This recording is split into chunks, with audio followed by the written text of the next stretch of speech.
Hey guys, welcome back to the Calibrate Tools and DIY channel live every Tuesday at 7 p.m.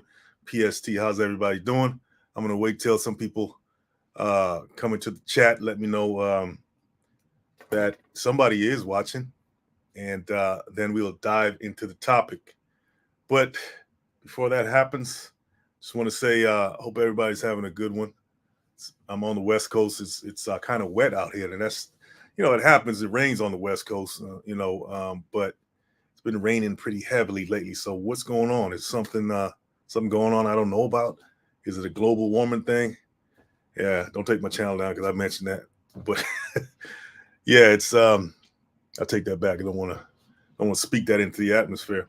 But yeah, it's been pretty wet out here, and I got nothing against the rain. I love the rain. I love the water. Sometimes you got to clean the atmosphere, and you need a storm to come through and just clean everything out.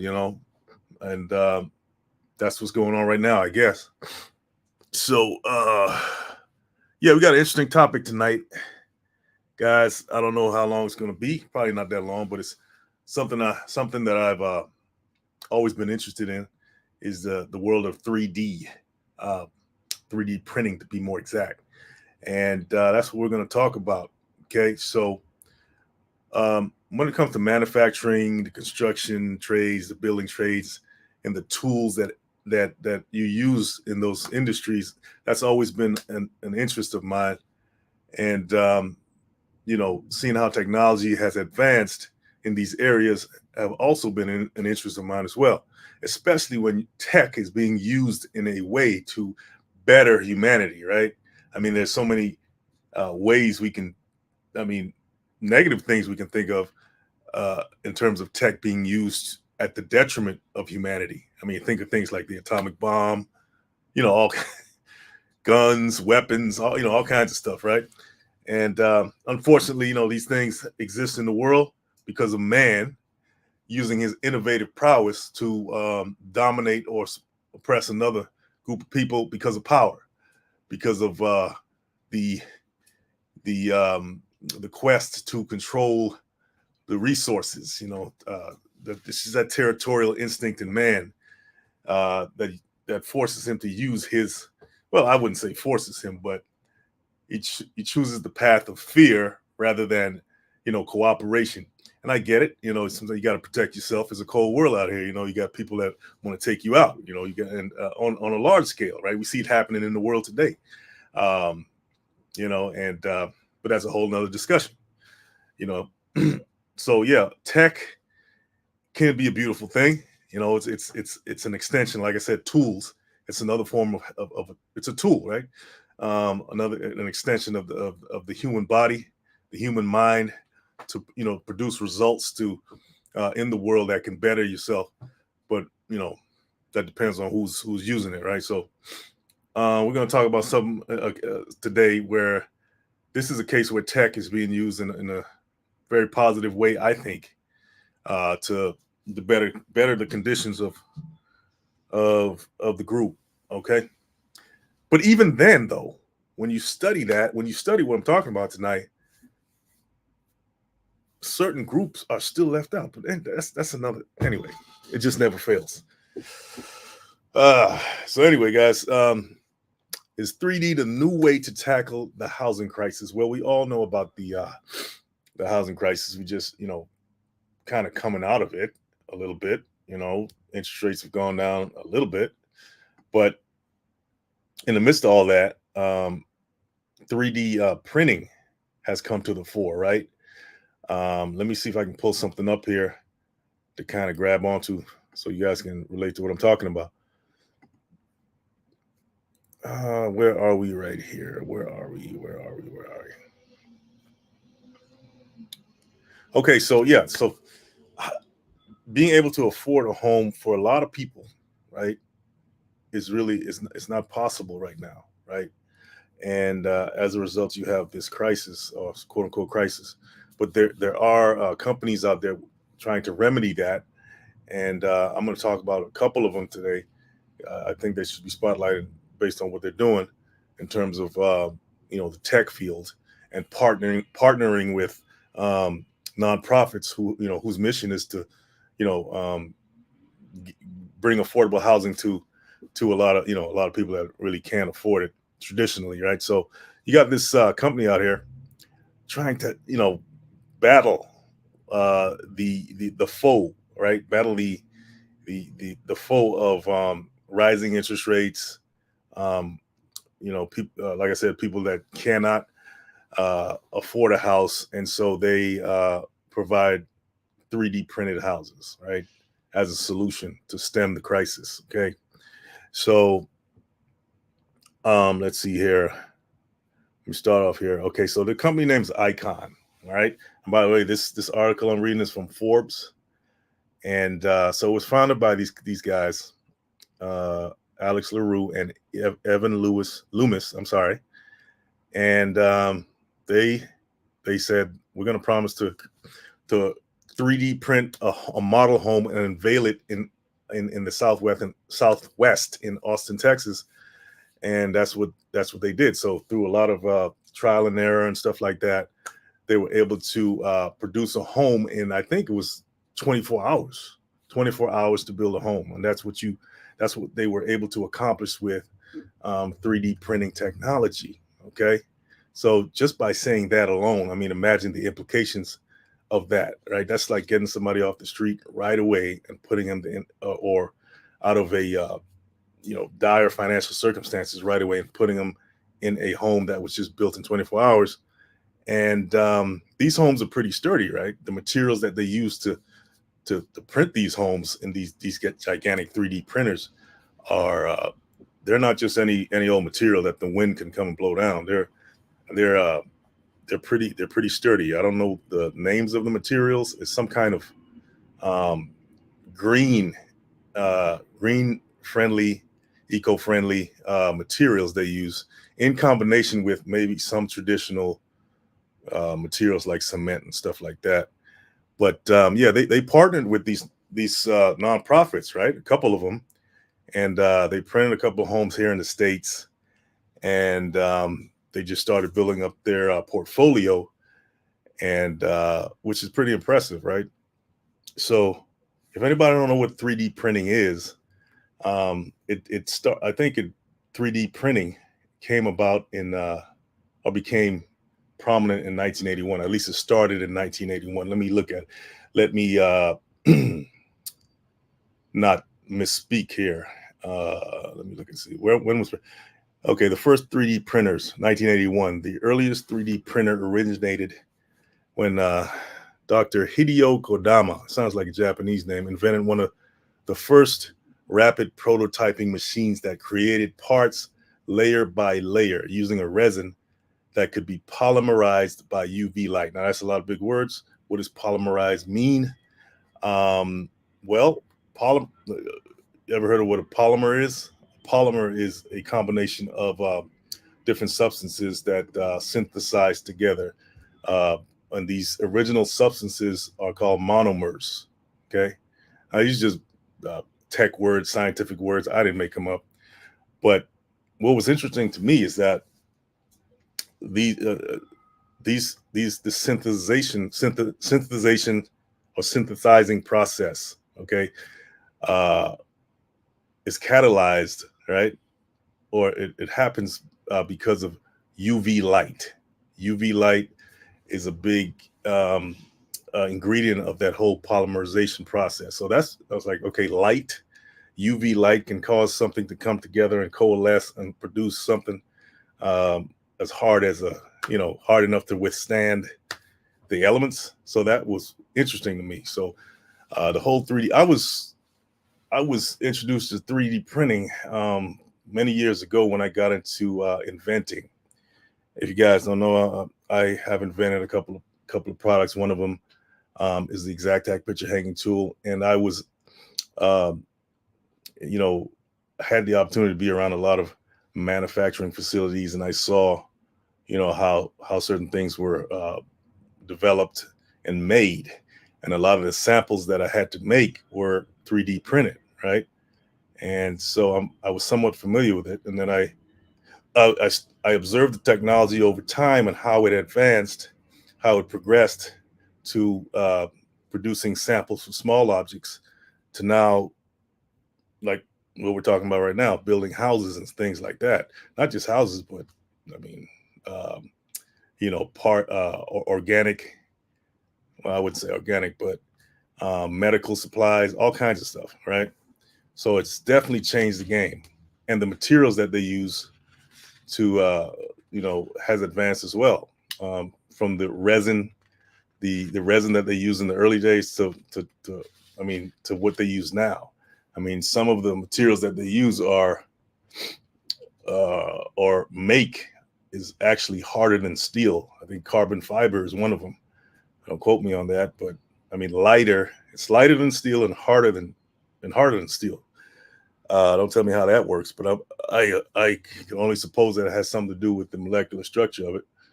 But that's pretty amazing when you think about it, right?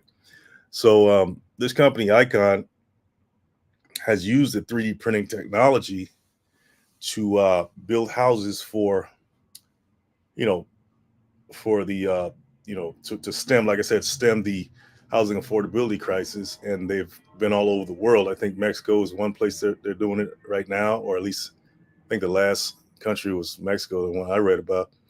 But they're not the only company out there doing that stuff. It's a lot of companies doing it, or at least getting into the game, because I'm sure there's money to make, as well as they want to shore up their place in this new advancing stage of technology, right? Getting away from all the traditional methods, and but it's not going to displace the skilled trade worker totally, right? It may displace some skilled trades to an extent, but when they build these houses, I think they only build them.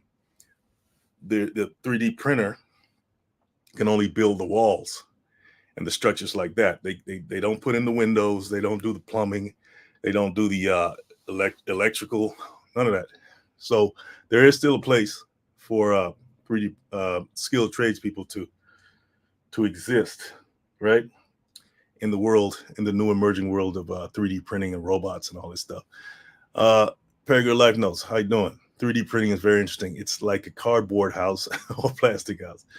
Yeah, it would seem that way, right? When you think about it. But like I said, these houses are pretty sturdy with the materials that they build them with. Okay, let's see. Let me see if I can find something referencing the materials that they use. Give me a second here.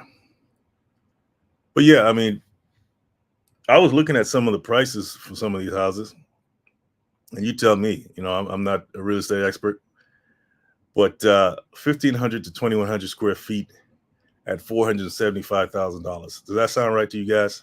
You real estate gurus out there? I don't know if that's the norm or what, or this competitive with what's on the market. Are they really that affordable? Sometimes you gotta, you can't just take it at face value when they say something's affordable, when you look at all the fine print and everything. And when they say green friendly, is it that green, right? When you talk about the trucks and everything that you have to use to deliver these materials, they do affect the atmosphere as well, adding to the so-called carbon footprint. So, you just can't read an article and take it at face value. You got to actually dive down and do the research to see if it's actually accurate. Oh, here we go. They kind of answered my question. It says, for those of you keeping score, you may be thinking that $475,000 isn't exactly affordable housing. You'd be right. Yeah, didn't sound that affordable, at least for a lot of people. It says, like most new technology, 3D printing will get more affordable with time. Yeah, there you see. That's why you got to keep reading, guys. They present it in the headlines as affordable housing being, it's no more because we got 3D printing. No, any new technology that comes out is not going to be affordable. It takes time until it comes ubiquitous and, more mass produced or more widely accepted out there. That's when the affordability may start to kick in. It says this could take several years, but companies like Icon are betting on the future. So they're betting on this. They're betting on the future widespread success of printed homes. Once this technology arrives in full force, I think it fundamentally transforms the way we build. Okay, so that they're betting on themselves, right? They're betting on the future. What do you guys think? Is it gonna catch on? I mean, solar. Remember, the whole solar movement and solar panels and stuff. It has caught on, but that took a while, right? In the beginning, it didn't. People were against it. Matter of fact, a lot of people are still against it, and not just you're talking about like uh, giant oil and gas companies, that have their foothold in the government, right? Congress and all that lobbying against things like solar. So everything has its enemies and it has its distractors, and that's just how it goes. So yeah, but I do see it I can see it catching on in what they call developing countries, right, where it's needed and they don't have the infrastructure, and something like this can come in and really make a difference. Like, I think solar is probably more popular in developing countries than it is here in the West, right? So-called West. So yeah, there are opportunities in areas, but I'm sure they know this as well, right? And I'm sure they're probably doing it overseas or somewhere. Like I said, they did it in Mexico and places like that. So, but let's see. All right. Okay. Yeah. So I see that they're pushing initiatives all over the world, right? Global initiatives to allowing different countries from all over the world to, I guess, bid for this type of development in their own countries. And yeah, so there's always money involved to some degree, right? So let's see here.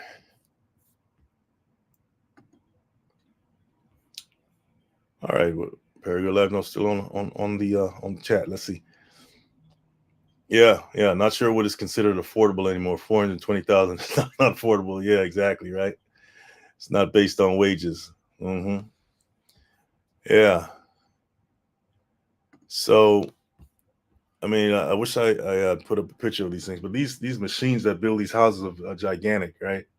Gigantic. Okay. All right. So I'll give you a little rundown on how it's done. It says, um, the team starts by adding dry lavacrete. Lavacrete is a special form of concrete, I guess they use. They add lavacrete, water, and some more additives into a portable mixing machine known as magma. Okay, once the material is properly mixed and ready to go, the magma pumps it into the Vulcan for printing. The Vulcan is a giant, specially designed 3D printer that discharges the lavacrete mixture according to a predetermined floor plan. Mm-hmm. Okay. So if you, it's pretty much a program, right? You program the machine, you put the floor plan in, and it just prints it, as according to the blueprints, the digital blueprints, if you want to call it that. Each layer is called a bead, and it takes about 30 minutes for a full layer to be printed. After that time, the mixture has hardened enough for the Vulcan to start the next layer. This process continues until the desired height is achieved. Okay. Yeah, so it's kind of like when they're the 3D printing processes I observed when it comes to just small products. It starts out with a one layer, right? It starts with one layer and it just keeps building up. It just adds until the design is fully formed. Okay, so it says, uh, what's the big deal about 3D printing? What's the benefit? It says they're more eco-friendly 3D printed homes. more affordable, and well, I don't know about that, at least not right now, and they're more efficient compared to traditional housing construction. However, it's important to know the limitations of this method of construction. Okay, and like I said before, this company can only print the walls, the roof, the doors, the insulation, windows need to be installed the traditional way. So there you go, guys. The roofers, you know, all you guys you skilled trades guys, you're not out of a job yet. Okay, um, we still need people to install all that stuff. Okay, they're just pretty much adding, building the house, the basics, like the walls and stuff. That's it. Yeah, they didn't say anything about foundation though. The technology is in its infancy and not widely available yet. It will take several years before there are enough machines to build homes for a wider consumer base. Okay. Um, and once again, anytime a new technology comes out, what you should do as a forward-thinking person is, hey, say to yourself, how can I learn how to fix this technology? How can I learn how to build this technology? How can I learn how to, you know, then you'll always be ahead of the curve because they always need people who are trained to, you know, monitor the technology, fix it, all that stuff. Okay. Um, mm, okay. So let's see. Mm. there they go talking about the space race. Everybody trying to build uh, civilizations in outer space, and yet you haven't even learned how to get along on Earth. I don't know how that's going to work. I asked myself, okay, you got guys like Elon Musk and Jeff Bezos and whoever else is trying to conquer Mars or whatever. Are you going to bring the same attitudes that you have from Earth to these new planets? I mean, is that? I mean, what you haven't even. Yeah, anyway, but that's another conversation.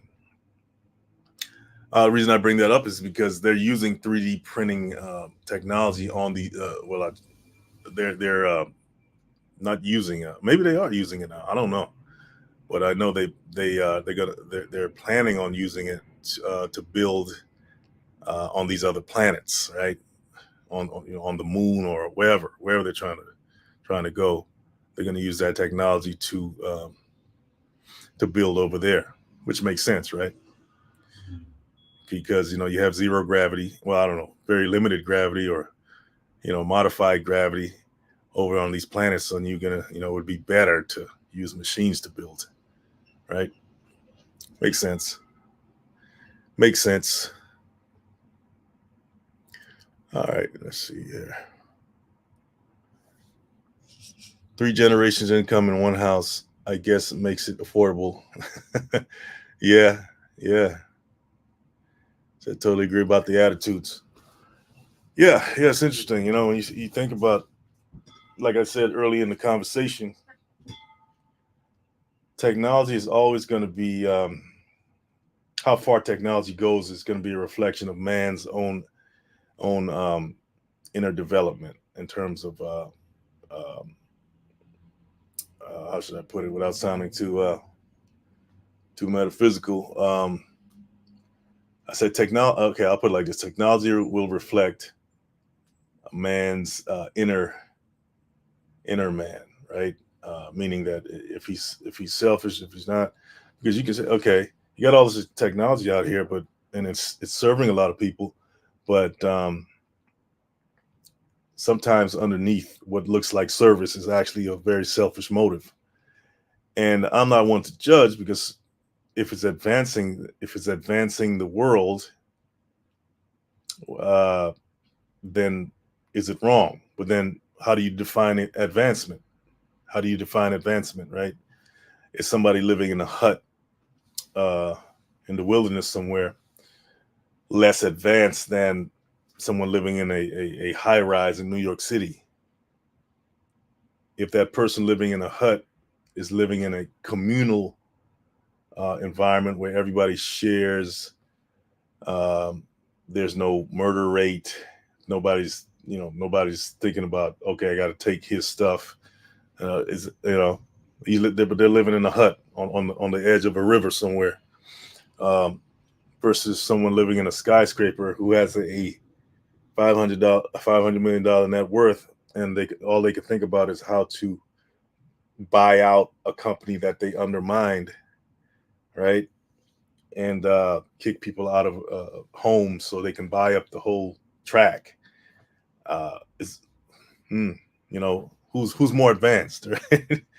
So it's very interesting when you think about what is advancement really when it comes to tech. Now, tech itself is, I would say, it's neutral, right? You can use it for whatever you want. It's the motives behind the tech, right? It's is what is it being used for? And even if it looks on the surface, you know, philan- like a philanthropic and effort, sometimes that's just that's just a mask, right? That's just a mask, you know. So yeah, I would say true advancement has nothing to do with the tech at all. It has to do with the motive, right? If you want to define it that way. Uh, so yeah, I mean, anyway, so kind of went off on a rant there. Little side note: Paragalagno says a hut with unity is better than discord. Yeah, I agree. I totally agree. Right? And some of these countries that are not as so-called advanced, when you're talking about how the West defines advancement, um, they're living in harmony with nature. Um, and who are we to come over there and say, okay, because they're not living in a skyscraper or they don't have central air or HVAC units, they don't have a washer and dryer, that they're not advanced. I mean, maybe they go to the river and wash. Maybe they don't need a bunch of clothes because the climate doesn't require that they wear all these clothes, and they're not having fashion shows to show off, based on some subjective opinion of what fashion is, you know. So yeah, I think we got it twisted in a lot of ways, right? We got this I don't know, kind of brainwashed as to what's really valuable in this life, right? I mean, just because someone's walking around with a loincloth on in their in their in their country, they don't need hot clothes. They don't need a bunch of clothes to cover up. That doesn't make sense. Why would they put a bunch of clothes on in a hot environment, right? And maybe uh, things like lust and all this stuff. It's not a thing over there if you're looking at a half naked person walking around their village or whatever. That's not a thing because it's normal in their society, right? They don't need skyscrapers because they everybody wants to stay. If you think about it, harmony or unity is more on a flat plane. There's no hierarchical levels where you got to be higher than the next person, right? Everybody's on the same level, so you can come together easier and quicker, right? Right. So who's to say that this is New York City's more advanced than a village in Colombia? I mean, in South America somewhere, the jungles of South America, right? Um, but once again, tech, like I said, tech is neutral, right? You can use tech for a lot of things to help out people all over the world, and regardless of where they live. Um, but once again, it's about the motive. So yeah, but 3D printing is helping out, at least the beginning stages of it right now. When it comes, at least in the building trades, is helping out with housing affordability, and there's a lot of potential for it to do a lot of good. Right? Let me see here. There's also an area in Central Texas, that's using 3D printing technology to build as well. Okay, let's see here. See if I can tell you about that one a little bit. There's a company. What's the name of this company? Let's see, Hive. It's called Hive 3D. And of course, you have the CEO, and he hopes to make a revolution in construction with 3D printed homes. Okay, so people with money gonna catch on, and they're gonna want to jump into the game and get a piece of this. That's just how it goes. Hmm. It can help lessen the housing crisis and do it in a climate friendly way. Yeah. What I did find interesting when I was reading up on this is that the walls, the concrete, or at least what they, the materials that they used to build the walls, really kept the houses cool inside, right? So something about the concrete made it where they where the it wouldn't be hot inside compared to outside. And is that versus like say the homes that we live in now, right? The buildings that we live in now, those things get hot. And by the way, reverting back to that village example I gave, did you know that the huts that a lot of people in the West make fun of, that certain people in different parts of the world live in, or that's actually engineered, if you study it, to keep hot air out. So it's not just some random people building things to huts to live in. They actually know what they're doing.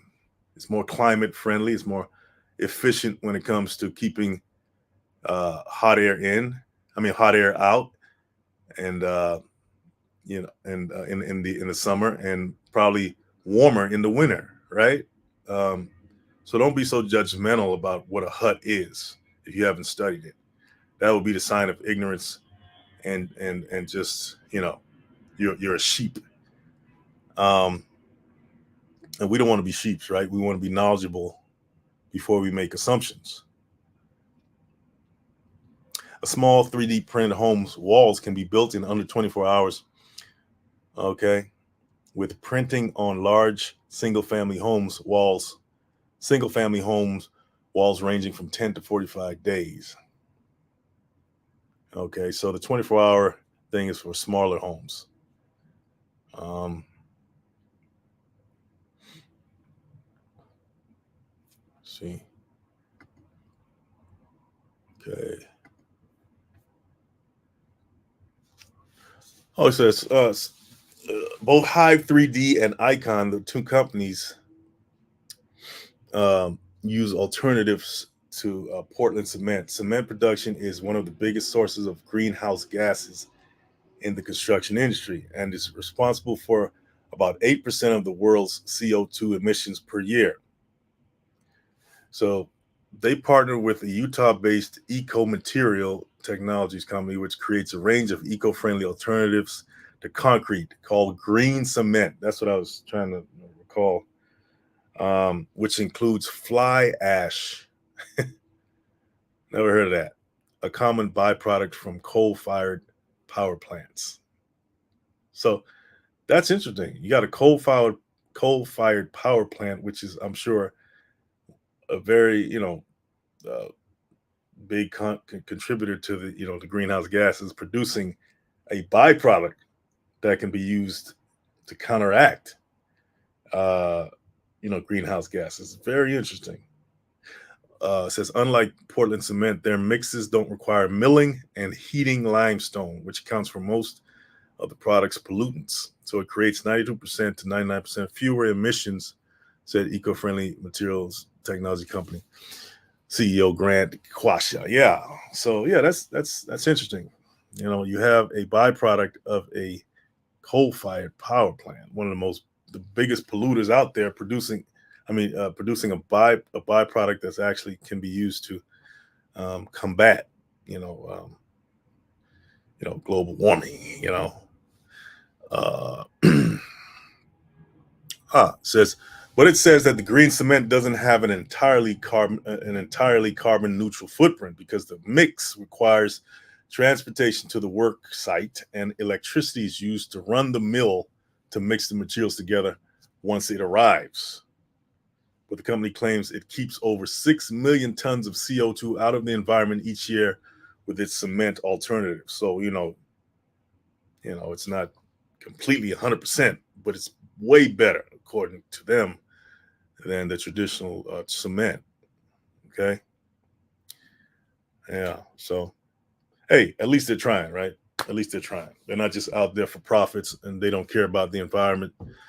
They're doing what they can, and you can't get it all 100%. But if you can get, if you can make it better, 10%, 15%, 20%, whatever, to me, that's a good motive, right? That's a good motive. You're going into it with a good motive. So,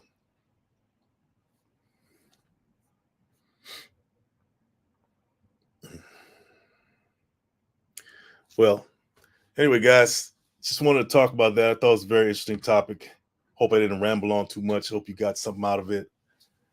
And see what technologies are out there in the building trades that are cutting edge. It's not just about swinging a hammer. They got some cutting edge tech out there that if you can get your hands into, why not, right?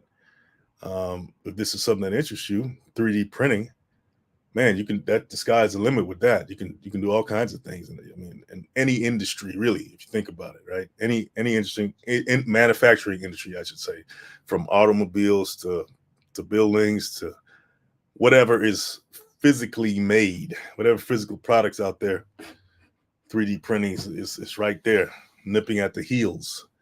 And if you can get in front of that, get the knowledge, get the training, you'll be ahead of the game. You won't be left behind, right?